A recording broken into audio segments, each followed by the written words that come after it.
La historia de la Iglesia de Jesucristo merece que se recuerde. Pesquisas. Mormonas. Hola a todos, bienvenidos al episodio 250 del... ¿qué es hoy? 31 de mayo de 2020 de Pesquisas Mormonas. Bienvenidos a todos. El episodio 250, un cuarto de millar. Y hoy tenemos un programa muy especial en el que no vamos a hacer nada especial. Pero primero que nada quiero agradecer a Paul y Jeff por suscribirse en Patreon. Muchísimas gracias, muchachos. Realmente se aprecia muchísimo. Para empezar vamos a hablar un poco acerca del coronavirus en Utah. Porque hoy es un día muy especial. Dijimos que el 19 de mayo fue que la iglesia anunció que las capillas en Utah se van a abrir. El 19 de mayo hubo 199 casos de coronavirus. Fue el segundo día con la mayor cantidad de casos hasta esa época. El 2 de abril hubo 203 casos. Ese fue el número más grande hasta esa época. En esa época. Pero tenemos actualizaciones, o sea, pensemos, 203 era el número más alto, 199 fue el número el día que la iglesia decidió abrir las capillas de nuevo. Bueno, ayer hubo 230 casos, 27 casos más que el día que más casos tuvimos. Y hoy, estoy grabando esto el viernes, son las 5:40, hasta ahora hemos tenido 328 casos. Y el día no se ha acabado. 328 casos. Ah, no, y esto fue ayer. Ayer jueves. Hoy viernes no dice todavía, pero sí, estamos mal. Claro, no han contado el total todavía. Ay. Pero claro, ellos oraron y ayunaron. Y ahora van a orar en México, parece. Para ayudar a las familias allá en México. Y como les fue acá en Utah, yo diría que mejor se lo guarden, porque está peor que nunca la cosa. Bueno, gracias iglesia por su ayuda con el coronavirus.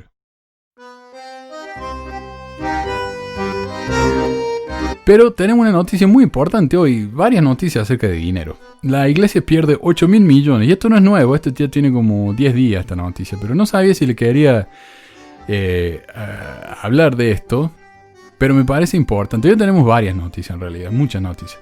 El mayor fondo de inversión de la Iglesia de Jesucristo de los Santos de la Iglesia se desplomó un 21% en el primer trimestre de 2020, mientras los administradores de acciones reasignaron la cartera multimillonaria en medio de la economía en decadencia a causa del coronavirus. Y recordamos que la Iglesia tiene 100.000 millones de dólares, no 100 billones. Yo sé que alguna gente utiliza ese término mal. En español, cuando nosotros decimos billón significa 12 ceros. Sería 1.000.000 de millones. Pero en inglés un billón es 1.000 millones, o sea 9 ceros. Entonces tenemos que tener cuidado cuando usamos esos términos, ¿verdad? Un billón en español salía como un trillón en inglés. Así que no es lo mismo. Y bueno, y sabemos que en la cuenta que sabemos que tenían como 30 y tanto de millones, de 1.000 millones de dólares, perdieron el 20%. En comparación, el Dow Jones Industrial Average disminuyó aproximadamente un 23% durante el mismo periodo de tiempo. Ensign Peak Advisors, el brazo de inversión de la Fed de Salt Lake City, informó a los reguladores federales que el valor de sus tenencias de acciones cayó 8,1 mil millones de dólares durante ese periodo de 3 meses. Esta cuenta de acciones parece representar una gran parte del valor total de Ensign Peak Advisors, que denunciaron los hermanos Lars y David Nielsen el año pasado en un reclamo de los titulares de las acciones controladas por el IRS por un valor de al menos 100.000 millones. La caída del valor de Ensign Peak Advisors no se debió a las pérdidas del mercado. Una revisión de las últimas representaciones de Ensign Peak Advisors ante la Comisión de Bolsa y Valores de Estados Unidos muestra que también vendió activos. O sea, no es solamente que la economía está empeorando, que perdieron ese dinero, no. Es por sus acciones, ya vamos a ver de qué se trata esto. A fines de marzo, la empresa de inversión, cuyo capital proviene de los diezmos excesivos pagados por los miembros de la iglesia, como ya dije varias veces, la iglesia recibe unos 7.000 millones de diezmos anuales, usa unos 6.000 millones para sus gastos, de capilla, de libro, de, como dice, ¿qué? ¿Los capillos son gratis? No, las pagan con 6.000 millones de esos 7.000 millones que reciben. A los 1.000 millones que les sobra, en lugar de donarlo en caridad o lo que sea, lo ponen en Wall Street. Y esa de a mil millones por año ya ha subido a 100.000 millones con los intereses y todo eso, ¿no? A fines de marzo, la empresa de inversión, cuyo capital proviene de los diezmos excesivos pagados por los miembros de la iglesia, poseía acciones de 1.622 empresas o fondos. Eso es 37 menos que el trimestre anterior. El número total de acciones disminuyó un 7,75%. O sea, están invirtiendo en menos empresas que antes. Si bien hubo grandes ventas en los sectores financieros, energético e industrial, Ensign Peak Advisor adquirió existencias en algunas empresas de tecnología y atención médica. El fondo cuadruplicó su inversión, por ejemplo, en Zoom Video Communications Inc., que es una herramienta de videoconferencia basada en la web que se ha disparado en popularidad a medida que las personas trabajan desde casa y están aislados de sus seres queridos. Y acá en Pesquisas Mormonas hemos tenido 2 reuniones ya de Zoom. Y yo no sabía que estábamos apoyando a la iglesia cuando hicimos eso. Aunque no vimos ninguna propaganda ni nada, ni pagamos. Así que gracias, iglesia, por el servicio gratis. Ensign Peak Advisors poseía acciones por un valor de 40 millones en la compañía al final del trimestre. El brazo de inversiones de la iglesia también compró 7.400 acciones en el servicio de entrega de comida Grubhub, Inc., que cuando uno no quiere salir a un restaurante, ordena, se va a la aplicación de Grubhub y dice, bueno, quiero que me traigan una comida de este restaurante y tal. Entonces alguien se lo trae. Es como una especie de, ¿cómo se llama eso? Lyft o Uber. Entonces, creo que es la misma. Tiene alguna relación, también está Uber Eats, que es como Grubhub, que uno llama y un conductor de Uber le trae la comida a uno, algo así.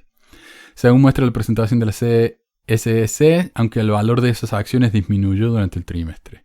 En el sector de la atención médica, el fondo adquirió 16.000 acciones en una compañía llamada 10X Genomics que fabrica pruebas que se utilizan para determinar quién tiene o ha tenido COVID-19. Ensign Peak Advisors también casi duplicó el número de acciones que posee en el proveedor de seguros de salud humana. Entre el último trimestre de 2019 y el primer trimestre de este año, la firma de inversión de la iglesia vendió el 44% de sus acciones en ExxonMobil.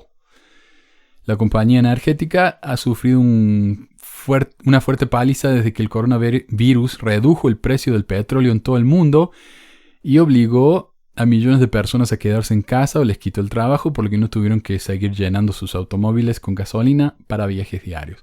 Y como sabemos, al menos aquí en Estados Unidos, había tanta producción de gasolina que no se estaba utilizando que las compañías empezaron a pagar para que la gente se lo llevara.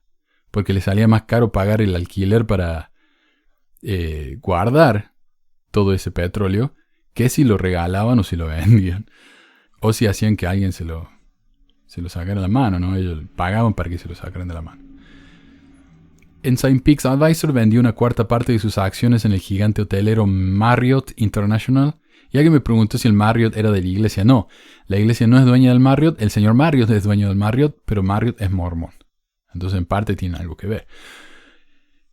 Al tiempo que aumentó su participación un 13% en Marriott Vacations Worldwide, que se enfoca en tiempos compartidos de vacaciones. O sea, está invirtiendo menos en hoteles y más en tiempos compartidos, porque la gente prefiere no quedarse en una habitación, sino en un departamento, ¿no? Para no tener tanto contacto con otra gente. La firma de inversiones también vendió el 41% de sus tenencias de Caterpillar y el 13% de sus acciones en Deere & Co., el fabricante de tractores y equipos de construcción John Deere.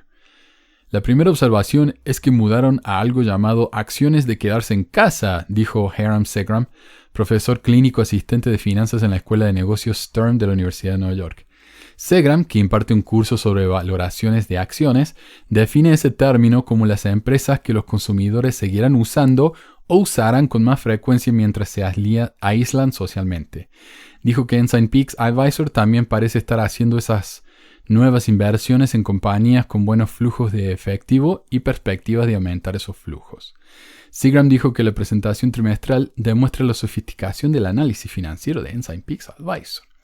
En resumen, y este es mi comentario, la iglesia abandonó acciones en compañías que podrían perjudicarse a causa del COVID, como las acciones en Exxon y los hoteles Marriott, y compró acciones en cosas que podían beneficiarse gracias al virus, como compañías que hacen tests del virus en el app Zoom y cosas así, pero a la larga fueron malas inversiones y perdieron un 21% de sus inversiones. Valga la redundancia. Parece que el tratar de ser oportunistas no le funcionó. ¿Acaso el profeta no podría haber profetizado que miles de millones en diezmos de los miembros se iban a perder a causa de tal oportunismo usurero? Del dinero donado por sus miembros, 8.000 millones de dólares, desaparecieron.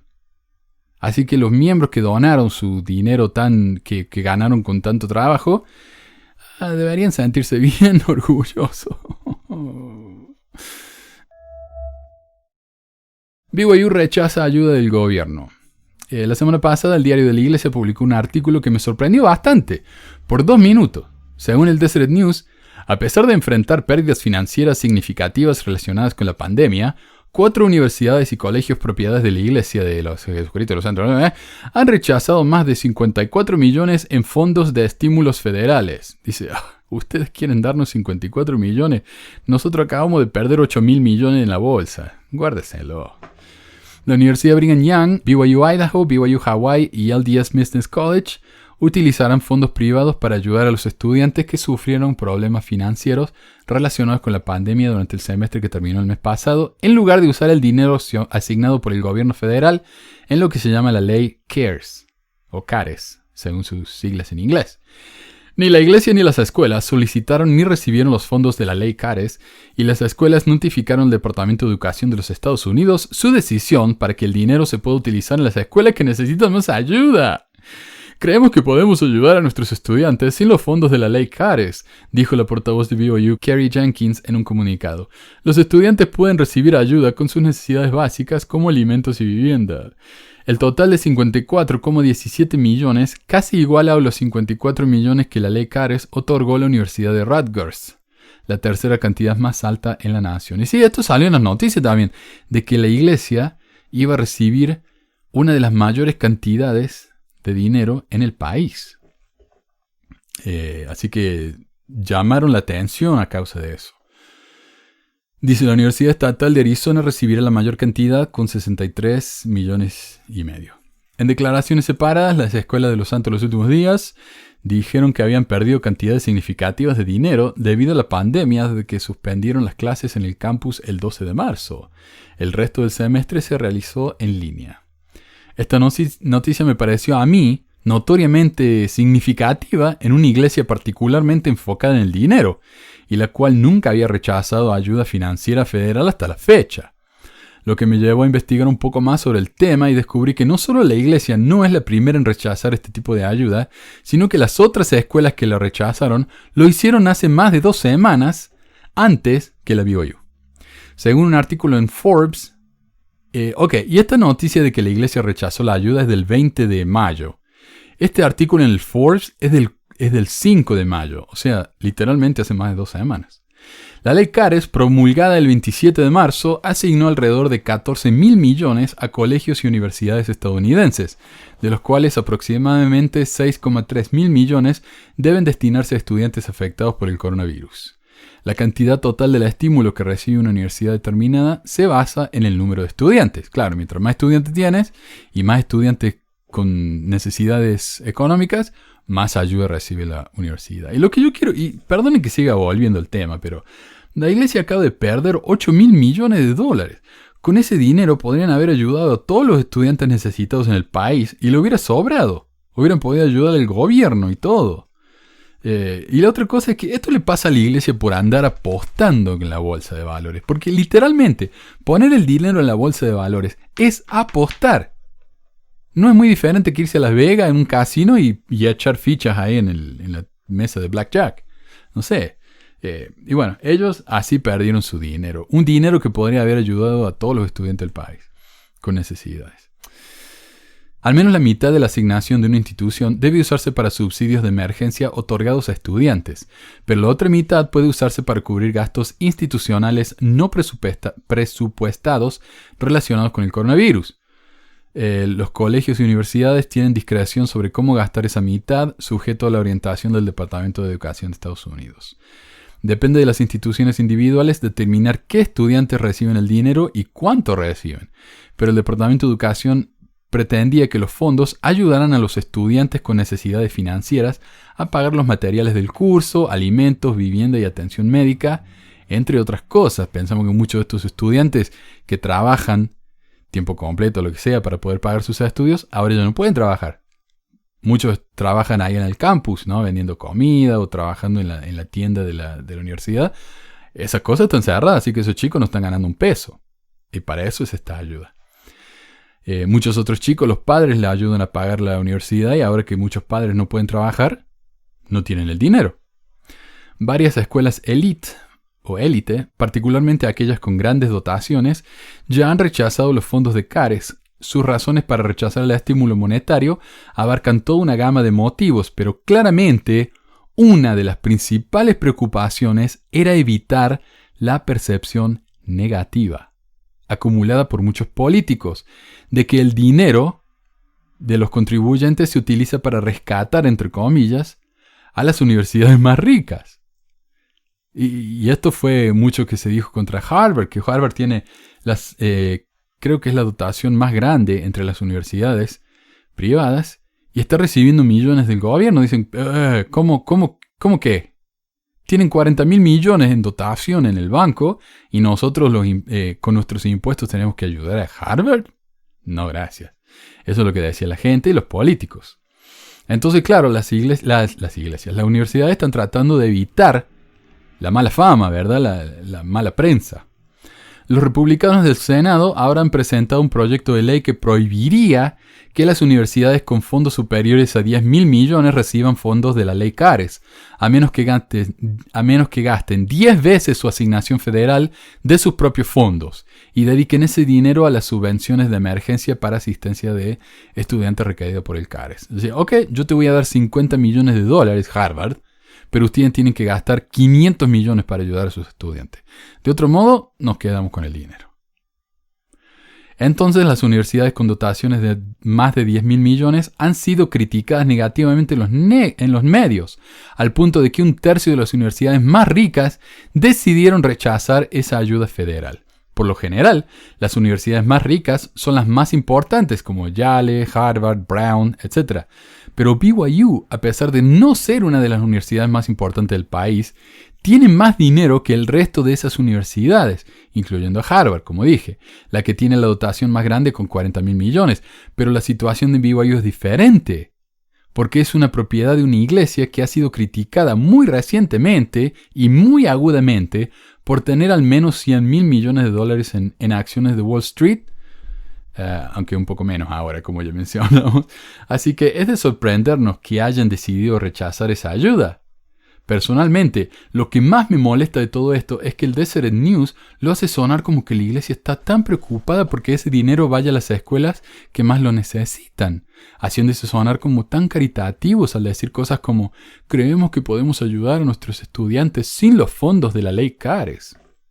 Primero que nada, si la BYU no acepta ese dinero, que el gobierno ya había separado para ellos, ese dinero rechazado no va a ir a otras escuelas que más lo necesiten, porque esas escuelas ya iban a recibir la ayuda, ya sea que la BYU aceptara su propia ayuda o no, sino que van a ser regresados al Banco Federal. Segundo, la iglesia no pone, la BYU no puede decirle al gobierno, nuestra plata dénsela a la Universidad Pepito esta porque ellos necesitan más. No pueden hacer eso. No tienen ninguna autoridad para hacer eso.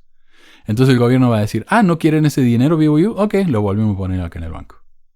Eso es todo lo que está haciendo la escuela. No está ayudando a nadie.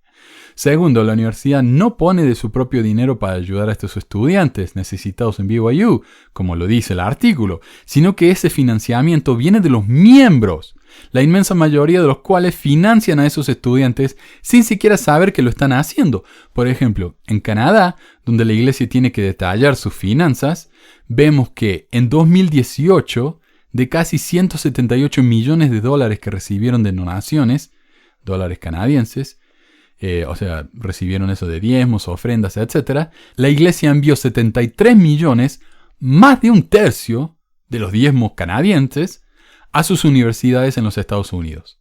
Según este documento, BYU Provo recibió 33 millones, BYU Idaho 20 millones y BYU Hawaii otros 20 millones. Y a eso, en sus documentos de impuestos, lo llaman caridad. Entonces, cuando la iglesia dice que usa fondos privados para ayudar a sus estudiantes, se olvida de decir que esos fondos privados son de sus miembros. Si los miembros de Canadá nomás dan tanto dinero a la Universidad del Señor, ¿cuánto dinero viene de los miembros del resto del mundo?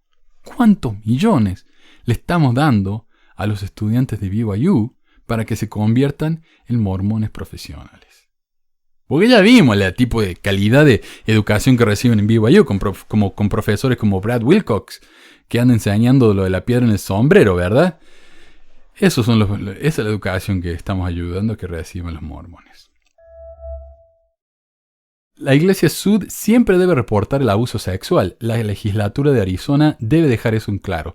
Y esto apareció en arizonacentral.com, el diario de allá, y es en realidad una opinión de un abogado que escribió, ¿no?, acerca de una noticia que apareció hace poco. Un artículo del Arizona Republic sobre un hombre que abusó sexualmente de su hija es preocupante por varias razones, escribe el comentarista, incluida la falla de la Iglesia de Jesucristo de los Santos de denunciar el caso a la ley. Es igual de preocupante que algunos, incluso nuestro gobierno estatal, interpretan que la ley de Arizona permite tal silencio. Nuestra legislatura necesita actuar para eliminar esa interpretación. El artículo contaba la horrible historia de cómo este hombre abusó sexualmente de sus propios hijos. Grabó en video el abuso y puso las indescriptibles imágenes en el internet. Cuando estaba abusando de su hijo mayor, antes de que naciera el menor, se lo informó a su obispo Sud, un médico, quien no llamó a la policía, y un segundo obispo que se enteró del abuso hizo lo mismo, o sea, se quedó callado. Después de que nació el segundo hijo, el hombre victimizó al indefenso bebé. Solo fue atrapado y llevado ante la justicia después de que el Interpol descubriera su identidad a través de sus actividades en el Internet. Y el Interpol, me imagino que en esa misma redada fue que atrapó al miembro en... ¿Dónde fue? En El Salvador, en Guatemala, pucha, no me acuerdo, perdón. Pero un miembro de la iglesia que era jefe de la Policía Federal allá. La misma redada. Una visión peligrosa del privilegio del clero. Según el artículo, algunos afirman que la Iglesia Sud no tenía la obligación de denunciar el abuso continuo debido al privilegio del clero. Y el senador estatal Eddie Farnsworth, republicano de Gilbert, miembro de la Iglesia Sud, aparentemente respalda esa posición. El senador Farnsworth está equivocado. Y este es el peligro de poner mormones en el Senado, que siempre van a estar a favor de lo que haga la Iglesia. Por más que ponga en peligro la seguridad de los niñitos, de un bebé que fue violado por su papá. La Iglesia, el senador defiende a la Iglesia en ese punto de vista. El silencio de los obispos causó graves daños a los niños y ayudó a crímenes continuos y horrendos. Las personas no deberían poder cometer atrocidades contra los niños y esconderse detrás de la religión. Cualquier funcionario religioso que se entere de crímenes continuos contra niños o que razonablemente crea que los niños corren peligro de victimización deben estar obligados por ley a informar tales crímenes sin excepciones. ¿Cómo es que esto no es obvio? El abuso sexual infantil siempre debe ser reportado. El privilegio del clérigo está contenido en la ley de Arizona 13-402-62. Establece que un miembro del clero no estará obligado a testificar en el tribunal sobre ninguna confesión hecha al clero en calidad oficial. Nada en ese estatuto prohíbe al clero denunciar crímenes en curso. O sea, dicen, no están obligados a testificar, pero no dice que no pueden testificar. O sea, si ellos quieren, lo pueden hacer. Otro estatuto de Arizona, el 13-3620, requiere a una amplia gama de personas, incluidos médicos y clérigos, a que denuncien el posible abuso sexual infantil. Sin embargo, cuando se trata de clérigos que reciben información a través de la confesión, pueden retener el informe de la confesión si ese clérigo determina que es razonable y necesario dentro de los conceptos de la religión. Pero ¿qué necesidad tiene un obispo mormón de no denunciar cuando uno de sus miembros le confiesa que está abusando de su bebé? Es asqueroso esto. Pero, aclara el hombre no puede ser razonable y necesario en ninguna religión permitir la comisión de abuso sexual contra niños. Ni podría ser razonable y necesario poner en peligro a niños con abuso futuro al no informar. Tales crímenes y posibles abusos siempre deben ser reportados. La legislatura debe actuar para proteger a los niños. Los tribunales deben leer una excepción de fraude criminal en el estatuto, y la legislatura de Arizona debe hacer esa excepción explícita a través de enmiendas a los estatutos anteriores. La excepción de fraude criminal se aplica al privilegio abogado-cliente. Primero fue articulado por la Corte Suprema de los Estados Unidos de la siguiente manera: existe un privilegio de proteger las comunicaciones entre abogado y cliente. El privilegio vuela si se abusa de la relación. Un cliente que consulta a un abogado para que lo asesore en la comisión de un fraude no tendrá ayuda de la ley. Entonces ahí el abogado no se ve en la responsabilidad de proteger al criminal. Existen esas excepciones. Una de las funciones más fundamentales del gobierno es proteger a los niños. Cualquiera que sean los méritos del privilegio del clero, no puede extenderse a permitir que el abuso infantil ocurra sin cesar. Lo que sucedió con los niños víctimas en Bisbee nunca debería volver a ocurrir. La última noticia del día tiene que ver con un nuevo programa sobre maltrato a los LGBT en la cultura mormona. O sea, un programa de televisión, me refiero. Y yo hablé acerca de esto cuando hice una reseña sobre me parece que lo hice. Hablé un poco acerca de este libro, Saving Alex, Salvando a Alex, de una chica que sufrió porque ella salió del closet, ¿verdad? Y sus padres no lo aceptaron. Entonces la enviaron a una supuesta tratamiento donde la iban a curar en St. George, que hay mucho de esto, y a la chica la maltrataron, la abusaron, la hacían parar en una esquina con una mochila llena de libros, hasta que cuando salió de ahí la chica tenía la espalda destrozada. Así es como le hicieron, ¿verdad? Y ahora han hecho un programa de televisión. El programa de televisión no es nuevo, pero es nuevo en español, y esto salió en la revista Marie Claire. O sea, no hay moco de pavo, ¿no? Criada en un hogar mormón del sur de California, Alex Cooper dijo basta a sus 15 años. A esa edad sintió que era suficiente el engaño y les contó a sus padres que no quería seguir sus preceptos y que además era gay.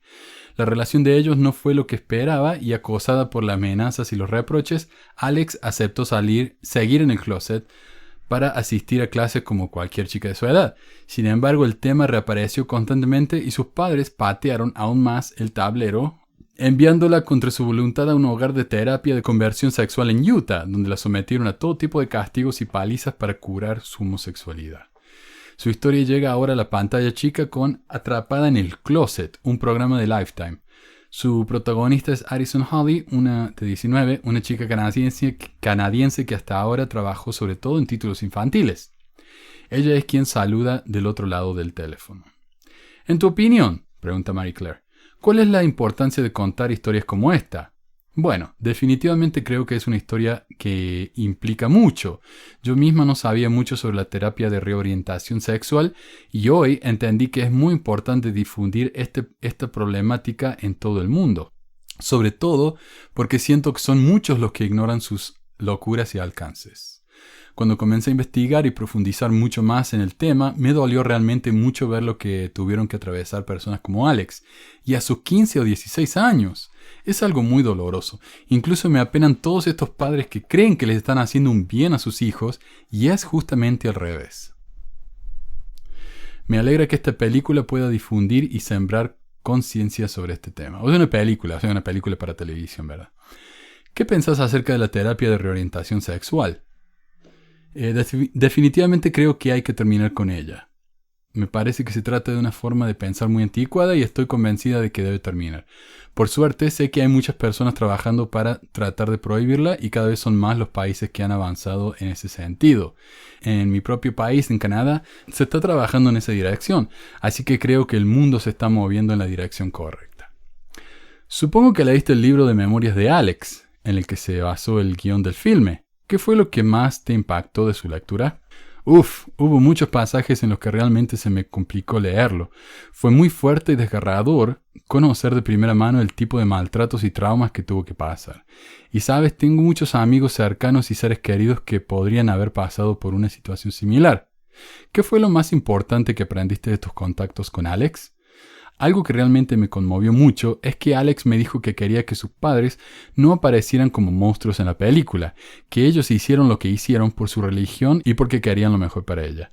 Luego me contó que hablaron mucho entre ellos en todo este tiempo y que hoy están en excelentes términos, lo cual es realmente muy lindo. Ellos siguen siendo mormones, pero aceptan a Alex tal cual ella es.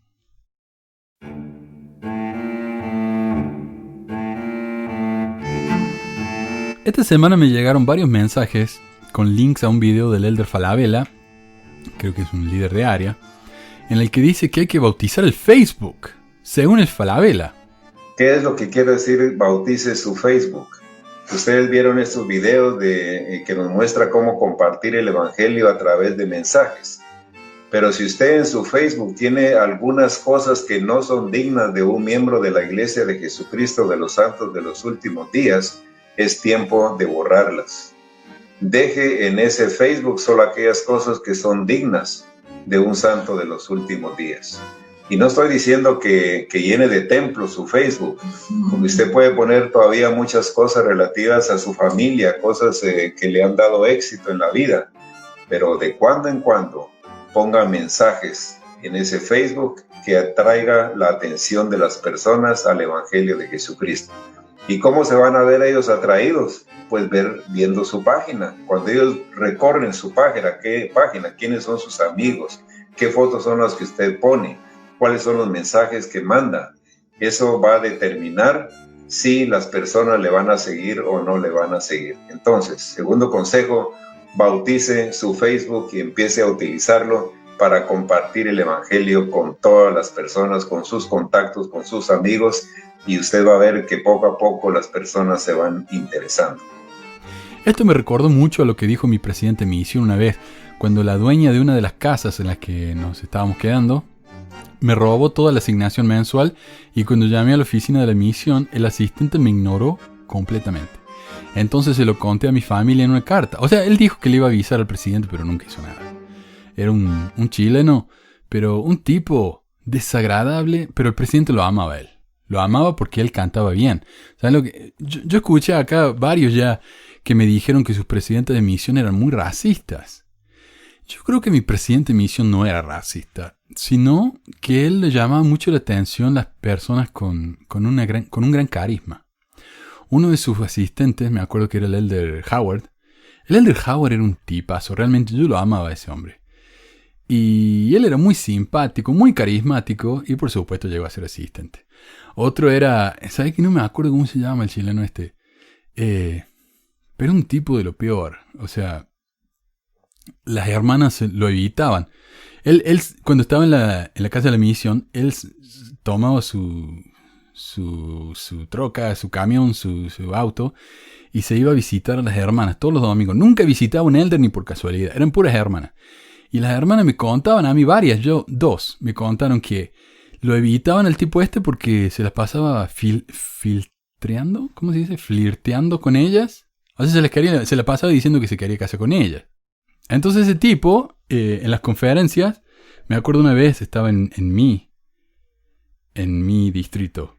Y el tipo fue y bautizó en mi distrito, en mi área. Y eso no se hace. Uno no se mete en el área de los demás. Él se empezó a bautizar en mi área. Y cuando yo le hablé con la gente en la oficina, me dijeron, no, Elder, no se haga problema, déjelo nomás. Claro, así bautizaba mucho. El tipo bautizaba de la área de todos los misioneros, no se limitaba a lo que tenía que hacer. Luego en una reunión se levantó y puso su Walkman. En esa época teníamos los Walkman en el micrófono, ¿no? Y empezó a cantar, parecía Rafael, ¿no? De qué sé yo, de los himnos. No, ni siquiera un himno, eran esas canciones de la filmina del año del pedo, ¿viste? Y el presidente, yo lo vi y empezó a llorar. Estaba llorando el presidente. Al próximo mes, el tipo se convirtió en líder de zona. Cuando tuvimos reunión de zona otra vez, el tipo hizo lo mismo. cantó otra canción. Al mes era asistente. Así era mi presidente. Se dejaba muy llevar por los carismas de la gente. No era por la raza, ¿no? Y entonces yo lo llamé cuando él era asistente. Le digo, Elder, me han robado la plata, no tengo un peso. Y me dice, bueno, Elder, sí. Yo le aviso al presidente. Nunca más escuché.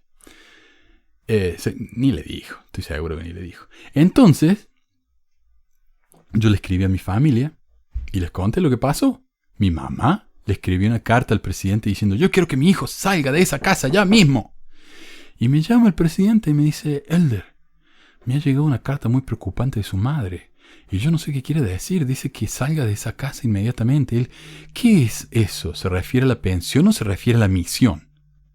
Claro, mi mamá es tan poética que cuando decía casa se refería a la misión. Claro, él era profesor de literatura, entonces pensaba que todos hablaban en metáfora, ¿viste? Le digo, no, presidente, está hablando de esta casa donde estoy yo ahora. Y él me dijo, bueno, mire, Elder, cuando usted escriba su casa, solamente cuente cosas positivas, ¿ok? No le cuente esas cosas a su familia. Eso me dijo. Y por supuesto después de eso, incluso que hablé con él y le dije que no tenía un peso, no hizo nada. Aquí Falabella nos parece estar sugiriendo lo mismo. Solo pongamos en Facebook aquello que le diga a la gente lo maravillosamente santos que somos e ignoremos el resto, porque todo lo que hagamos es un reflejo pura y exclusivamente de nuestra membresía en la iglesia. Y eso es lo que yo pensaba también como miembro. Yo era, primero que nada, soy miembro de la iglesia. Segundo, soy hijo. Tercero, soy argentino. No, ni argentino, cordobés. Yo era cordobés antes de ser argentino. Y claro, es la identidad de uno, es todo lo que es. Uno es un santo, ¿verdad? Nuestra identidad entera debe ser el mormonismo, por supuesto. Falabella dice que no debemos poner solo fotos de templo y la esposa atrás se ríe. Y no estoy diciendo que llene de templos su Facebook. Queriendo decir que podemos poner sobre otras cosas fuera de la iglesia. Y tan generoso de su parte al darnos ese permiso. Pero todo lo que pongamos debe hacer que la gente se interese en el evangelio. Cuando publiqué esto en mi página, este video, estos son algunos de los comentarios que recibí. Antonio dijo, obsesión por controlar a la gente. Claro, la gente ignorante. Usar tu plataforma social para atraer gente. O sea, no tenemos que pagar la misión nosotros mismos para traer gente a la iglesia. Tenemos que servir gratis los domingos para traer gente a la iglesia. Y nuestras redes sociales tienen que ser manera de atraer gente a la iglesia. Nuestra vida entera es una manera de... Claro, todo miembro misionero. Mónica, no quieren que tengamos libertad de expresión. ¿O será manipulación? Luis, bautice la historia de la iglesia, Elder. Reconozca todas las atrocidades mormonas del pasado y presente. Confiesen a sus miembros y sean honestos. Dejen de hacerlo, manipulación, corrupción, machismo, clasismo, etc. De esa forma se parecerán más al supuesto ejemplo de Cristo que quieren emular. Hagan lo correcto con la organización y dinero que tiene la iglesia, fruto de sus miembros. Se podría hacer mucho bien. Finalmente, acepte que ustedes no son Dios. Jeff escribió, ¿se puede traducir este mensaje para los imbéciles de Death Nuts? Esaú, esta es mi opinión. Secta, comunidad cerrada que promueve o aparenta promover fines de carácter espiritual en la que los maestros ejercen un poder absoluto sobre los adeptos. O sea, él puso la definición de secta según el diccionario. Yamil escribió, y mi Face tiene que recibir las charlas igual, y a mi Face lo va a visitar alguien de la presidencia del Face Mormón para la última entrevista, y si el bautismo va a ser por inmersión, va a ser sin mi celular, ¿y quién le va a dar la confirmación? Pero claro, la Mormón no es una secta, dice. Alguien me envió este mensaje por YouTube. Tal vez no hago bien en comentarte que una vez en una entrevista para el templo, el presidente Rama me dijo que yo sentencié, así con esa palabra, sentencié a mi hijo por no bautizarlo a los 8 años. Le dije que cuide sus palabras, pero ellos se la pasan tomando anticonceptivos para invertir su vida en ellos mismos. Y nadie le dice nada de eso. Por supuesto, no le dije todo eso porque no son capaces de mirar sus cosas antes de decirle semejante ofensa a un ajeno. Encima, para completar, me decía que yo era la que malinterpretaba, cuando yo le hice ni la más mínima interpretación. Ni sabe qué es una interpretación. Ya cuando a mí me dicen, está sacado de contexto. ¿Y cuál es el contexto? Y no saben. En lugar de pedir disculpas por ser tan parcial y ponzoñoso, lo único que se le cruzó por la mente es decir que yo era la equivocada. que yo malinterpreto. Y yo pensé, a la pucha, tengo 41 años sin ser una carga social, que tuve que armarme de valor para bancar ser familia de un policía con todo el peso que significó para mí todo eso, ya que lidias con la parte más densa de la sociedad. Y bancar a un tipo que ni crió ni un pájaro a decirme terrible ocurrencia. Así que sí afecta a la iglesia en la salud mental. En ese momento me dije a mí misma, menos mal que mi ex no rozó con esta gente, no lo hubiera tolerado. Otro comentario sobre la salud mental, Lautaro dijo, siempre quise que se hablara sobre la salud mental en la iglesia. Personalmente tuve una mala experiencia con esto. Mi madre fue y es aún manipulada por esta iglesia con el discurso de que el evangelio es la única manera de ser feliz. Y sucede que desde niño me empecé a sentir deprimido y fue incrementando a medida que iba creciendo.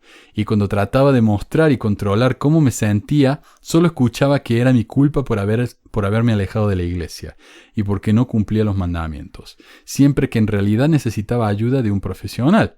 Me costó muy caro. Pasé muchos años deprimido, sin comunicación con mi madre, ya que priorizaba la iglesia, ante todo, entre otras cosas. Hoy en día estoy recibiendo ayuda por suerte, me gusta mucho que se hable de este tema, ya que como decís en el video, los mormones en su mayoría, o en lo que pude ver, son gente infeliz poniéndose una máscara de falsa felicidad. Tristemente, mi madre es una de esas personas. Gracias por el valor de compartir eso, Lautaro. Y después que alguien publicó mi foto y mi información privada en el grupo Miembros de la Iglesia de Jesucristo de los Santos de los Últimos Días, me llegaron varios mensajes de mormones que pensaron que podían convertirme. Bueno, además de los que me insultaron, por supuesto. Uno, por ejemplo, me dice, bloqueado por apóstata, y me bloqueó. Y no le pude ni responder. Yo nunca le escribí, ni tenía interés de escribirle, pero bueno, ella me bloqueó. Y uno fue un tal Elder Cabrera, un colombiano que está sirviendo en Mérida, México, aunque su Facebook dice Anderson. Ese debe ser el primer nombre, entonces. Anderson, no sé qué. Este señorito me envió un mensaje que dice, hola, ¿qué tal? Soy Elder Cabrera, misionero de la Iglesia de Jesucristo de los Santos de los Últimos Días. Si tienen alguna pregunta, acá, con H, estamos para resolverla. Veo que ex miembro de la iglesia y que tiene varias dudas. No, yo no tengo ninguna duda.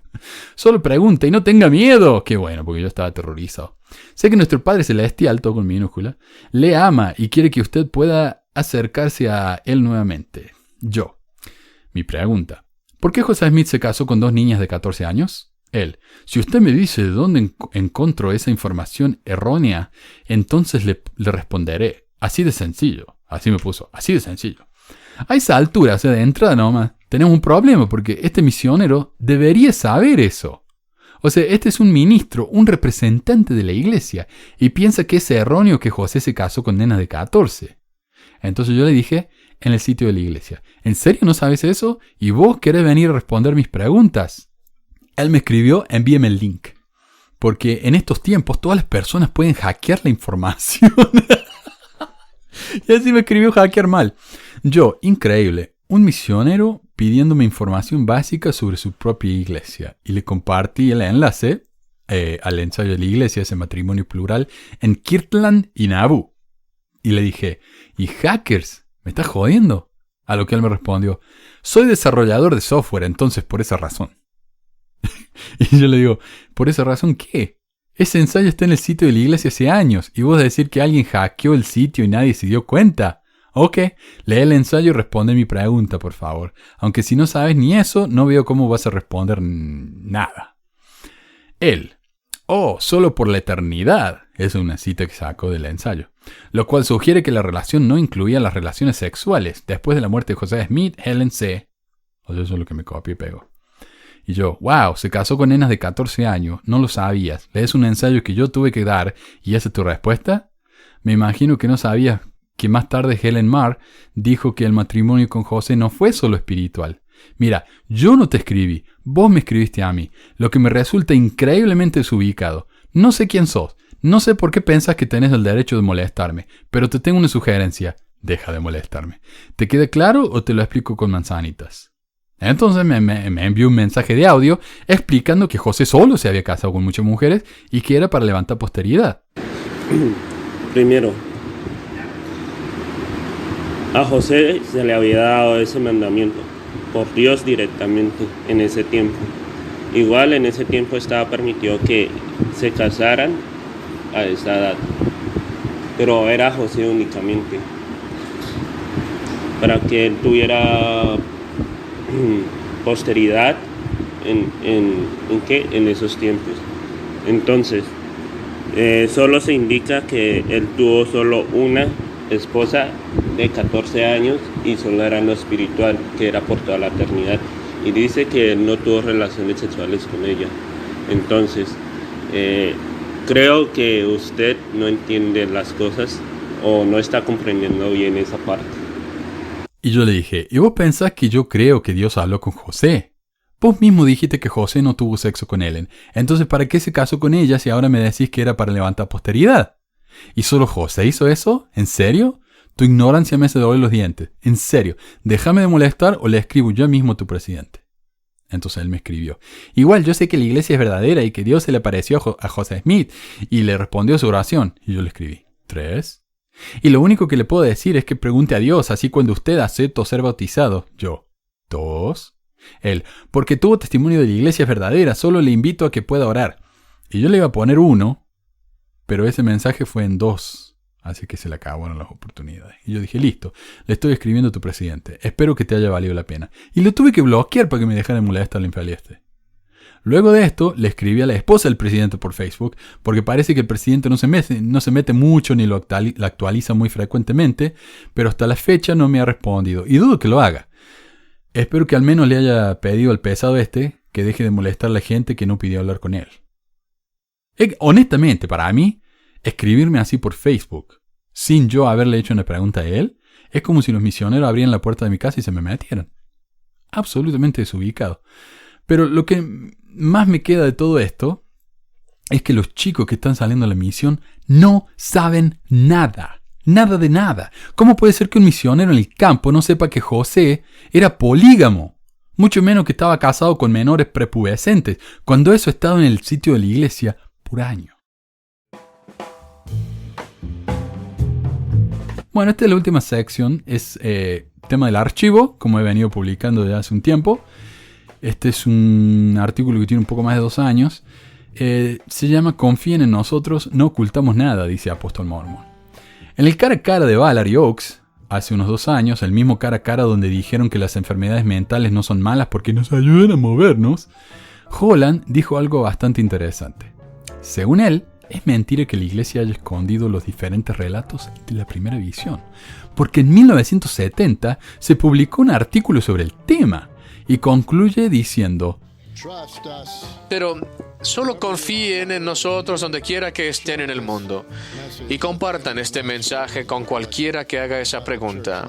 En cuanto a la iglesia y su falta de transparencia, somos tan transparentes como sabemos ser y decimos la verdad siempre. Es la manera del Señor. Y bueno, si él dice que nunca miente, solo nos queda creerlo. Interesantemente, el artículo citado por Ballard, el cual se llama, no dice él cómo se llama, sino que yo lo tuve que buscar, se llama 8 Contemporary Accounts of Joseph Smith's First Vision, What Do We Learn From Them?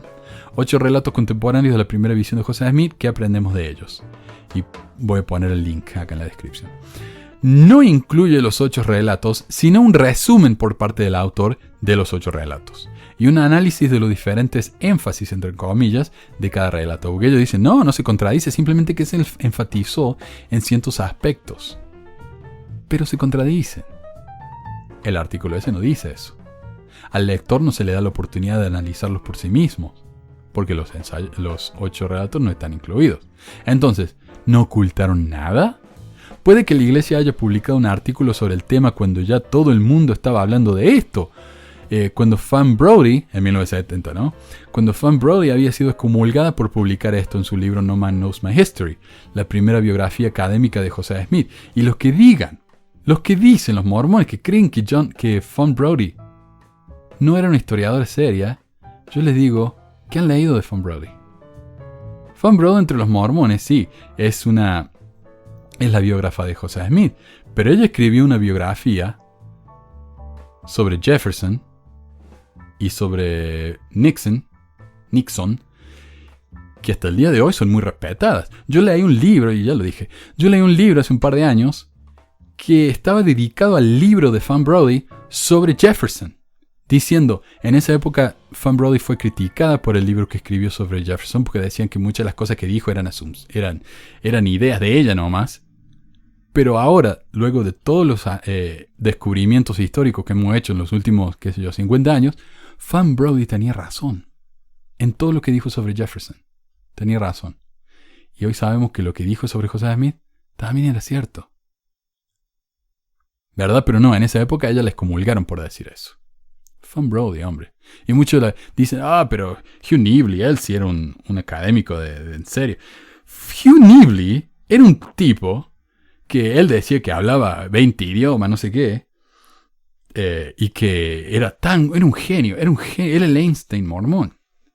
Pero yo tengo varios libros de Hugh Nibley. Si uno lee Hugh Nibley, no dice nada el tipo. Lo único que hace él es usar palabras grandes y términos bien complicados para que la gente no entienda lo que está diciendo y que se conforme a leer diciendo, bueno, mira qué educado que este hombre. Si él cree en la iglesia, tiene que ser cierto. Pero vamos, el tipo hablaba así para que nadie lo entendiera y no lo pudieran criticar. Hugh Nibley. Pero bueno. Como decía, a Fan Brody la excomulgaron por eso.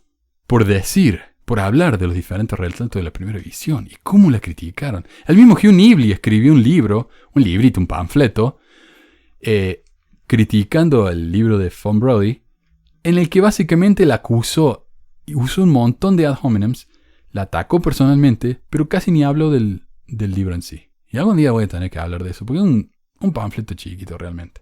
Entonces, Fan Brody habla de eso, le excomulgaron. Pero este tipo dice, no, nadie oculta eso. Claro, Fan Brody escribió su libro allá en los 50 o 60. Fan Brody escribió su libro en 1945, Manuel 1945. El artículo publicado en el 1970. Ballard no mencionó eso en su respuesta, pero tenemos que confiar en él, porque dice que no miente. Un hilo en Reddit discutió esa parte del mensaje y la conversación me pareció bastante interesante. Un tal New Name Saul escribió, Oaks y Ballard, si escuchas a alguien decir que la iglesia no ha sido transparente con su historia, confía en nosotros, como apóstoles, podemos asegurarte que la iglesia nunca ha ocultado nada. Ballard luego dice que... Y también algunos dicen que la iglesia ha estado escondiendo la realidad de que hay más de una versión de la primera visión, por ejemplo, lo cual es simplemente incorrecto. Y luego menciona un oscuro artículo escrito por un profesor de BYU en la década de 1970 con respecto a las múltiples versiones. El doctor James B. Allen de BYU en 1970 produjo un artículo para una revista de la iglesia en el que él explicó todas las diferencias de la primera visión. Oaks luego interfiere. ¿Hace cuánto salió? Él sabía qué año era. Entonces Ballard reconfirma 1970, aunque en la traducción al español dijeron 1997. En 1997. No, 1970. Con una mirada así toda engreída. Y Oaks dice entre risas que seguro parece haber pasado mucho tiempo habiendo estado ocultado esa información. La multitud se une a la risa.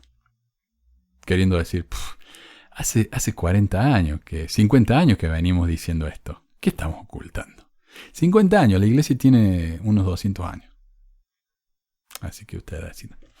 Casi toda la presentación fue así. Ballard presenta a un hombre de paja. Oaks bromeando derriba al hombre de paja. Multitud ríe en aprobación. Hubo otras respuestas terribles que me provocaron. Alguien hizo la pregunta, ¿qué hacemos cuando nuestros amigos tienen dudas? Y él entró en una larga diatriba sobre cómo las preguntas fieles están bien, pero las escrituras condenan las dudas y deben ser rechazadas.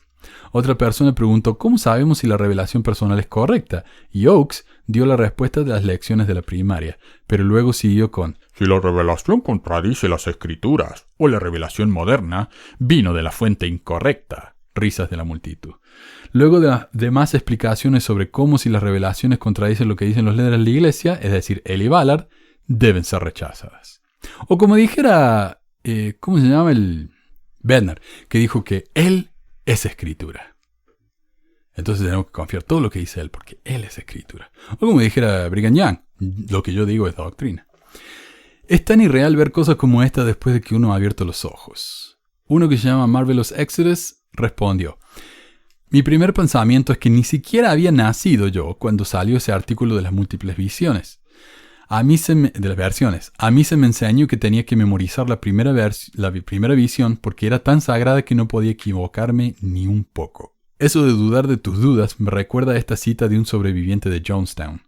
Cuando tus propios pensamientos están prohibidos, cuando tus preguntas no están permitidas y nuestras dudas son castigadas, cuando los contactos con amistades fuera de la iglesia son censurados, estamos siendo abusados, porque los fines nunca justifican los medios. Cuando nuestro corazón duele sabiendo que hemos hecho amistades y apegos secretos que estarán prohibidos para siempre si nos vamos, estamos en peligro. Cuando consideramos permanecer en un grupo porque no podemos soportar la pérdida, la decepción y el dolor que nuestra partida nos causará a nosotros y a aquellos a quienes hemos llegado a amar, estamos en una secta. Y yo recuerdo que, no sé si fue Monson, hace unas conferencias atrás, alguien dijo en la conferencia que no debemos irnos de la iglesia porque vamos a romper el corazón de nuestras madres. ¿Se imaginan ese nivel de manipulación? No debemos irnos de la iglesia porque es verdadera. No se vayan de la iglesia para no romper el corazón de sus madres. Eso es manipulación básica. Continúa. Si hay alguna lección que podemos aprender es que el miedo, el abuso y la amenaza de castigo nunca pueden lograr un ideal. Cuando la familia y los amigos se usan como un arma para forzarnos a permanecer en una organización, algo ha salido terriblemente mal. Lo de memorizar la primera visión es absolutamente cierto. Cuando yo estuve en mi misión, teníamos que memorizar las charlas. Y la primera charla incluía la primera visión, la que debíamos dar en la puerta. Si nosotros dábamos lo de la primera visión y hablamos de José Smith, la restauración, podíamos contarlo como una charla. Y entonces lo reportamos los números al final de la semana. Y eso lo dábamos antes de que nos dejaran entrar en la casa. En mi misión nunca supe que había más versiones de la primera visión. Ni años después, cuando fui maestro de seminario, ni un maestro de quórum de élderes y de sumos sacerdotes, sin mencionar que si bien un artículo resumiendo las versiones de la primera visión fue publicado una vez hace 50 años, nunca fue publicado en otros idiomas. Por lo que no había forma de que yo ni el resto de nuestra congregación en Córdoba, quienes no solo no sabíamos inglés, sino que no teníamos acceso a ese volumen del Improvement Era para poder traducirlo con un diccionario al menos. Ya he mencionado en el pasado el hecho de que Joseph Fielding Smith trató de ocultar la versión de 1832 de la primera visión, la única versión alternativa que se había descubierto en esa época.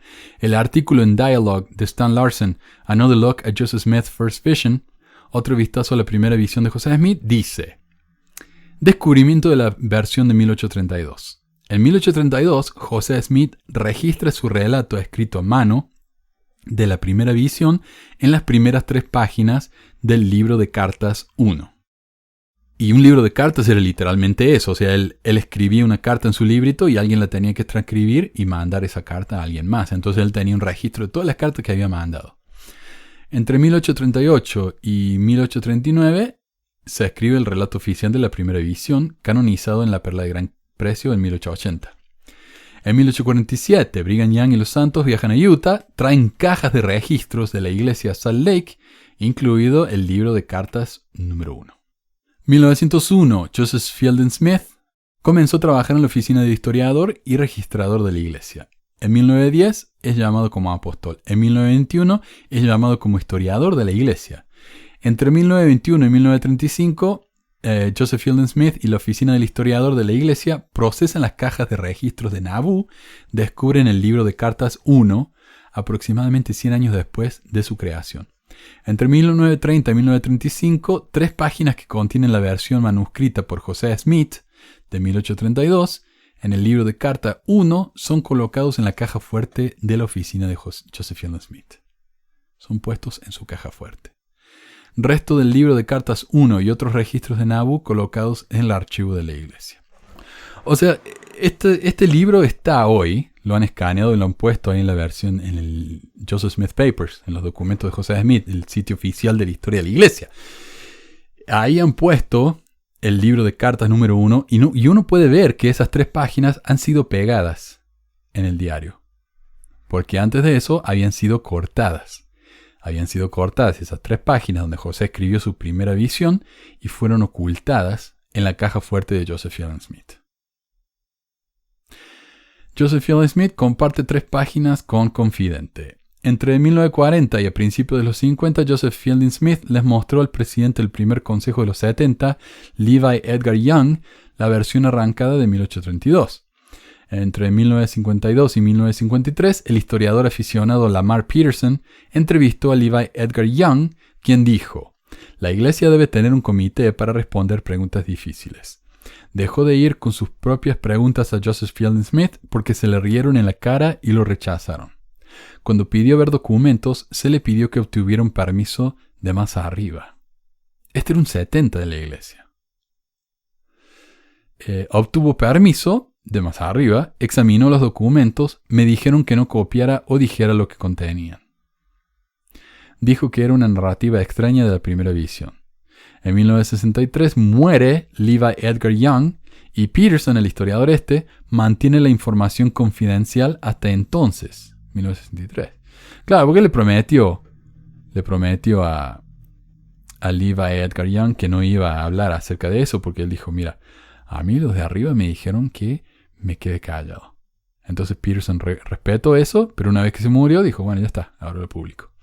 La mano de Joseph Fielding Smith forzada por los Tanner. A principios de 1964, Peterson le cuenta a Gerald y Sandra Tanner sobre el relato extraño de la primera visión. Los Tanner le escriben a Joseph Fielding Smith pidiendo ver la versión de 1832. Joseph Fielding Smith rechaza su solicitud. Joseph Fielding Smith mueve las 3 páginas arrancadas de su caja fuerte privada a la colección regular del historiador de la iglesia. Luego las páginas son pegadas en su lugar original en el libro de cartas 1. Ahora que la gente ya sabe que existen, él tiene que arreglar la situación. Joseph Fielding Smith autoriza al asistente del historiador de la iglesia que le muestre el libro 1 restaurado al estudiante de BYU, Paul R. Chessman. Chessman. Se escribe Cheeseman. Hombre queso. Wow. Además que suena mucho mejor. Quizá prefiriendo que la historia la cuente un autor amigable, en lugar de autores antagónicos, o sea, los Tanners. En 1965, Chessman prepara una mecanografía para la tesis de su maestría, un análisis de los relatos relacionados con la primera visión de José Smith. O sea, ahora que los Tanner saben que esta versión de 1832 existe, Joseph Fielding Smith dice: volvamos a pegar las páginas en el libro de cartas número 1 para que no digan que yo estoy tratando de ocultar esta información, a pesar de que lo hizo. Y dice: bueno, si alguien va a escribir sobre esta versión, prefiero que sea un mormón fiel. Y se lo dio a Paul Chessman. Paul Chessman luego escribió muchos otros libros de la iglesia, más que nada sobre arqueología, tratando de justificar o dar pruebas arqueológicas de la veracidad del libro de Mormón. Los Tanner son los primeros en publicar el texto de la versión de 1832 basado en la transcripción imperfecta en la tesis de Chessman. Porque hay que ver, o sea, la letra de José Smith. José Smith escribía muy bien, pero es una letra de manuscrito, ¿verdad? O sea, transcribir eso es bastante difícil.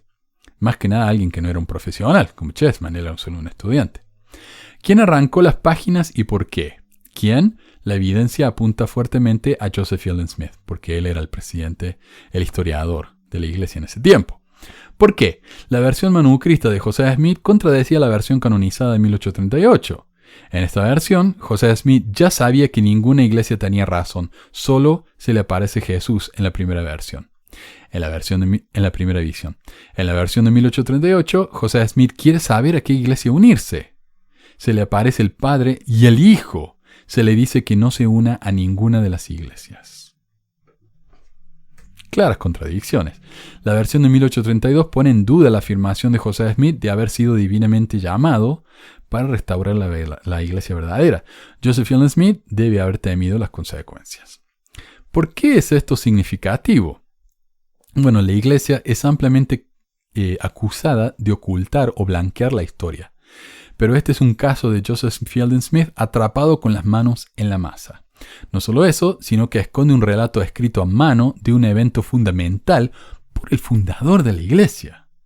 En conclusión, la Iglesia ha sido mucho más abierta últimamente, publicando ensayos con temas controvertidos de su historia y un libro de historia un poco más honesto que los libros del pasado, Saints o Santos.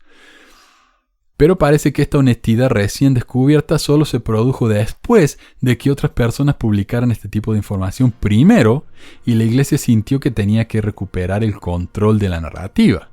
Demasiado tarde, por supuesto, pero funciona con algunos miembros.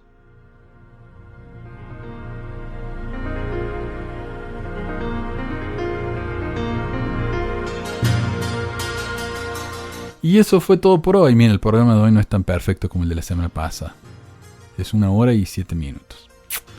Pero bueno, me estoy acercando a la perfección. Así que les doy gracias a todos por escuchar, por donar en Patreon y por quedarse en sus casas y no andar desparramando el virus. Gracias a todos.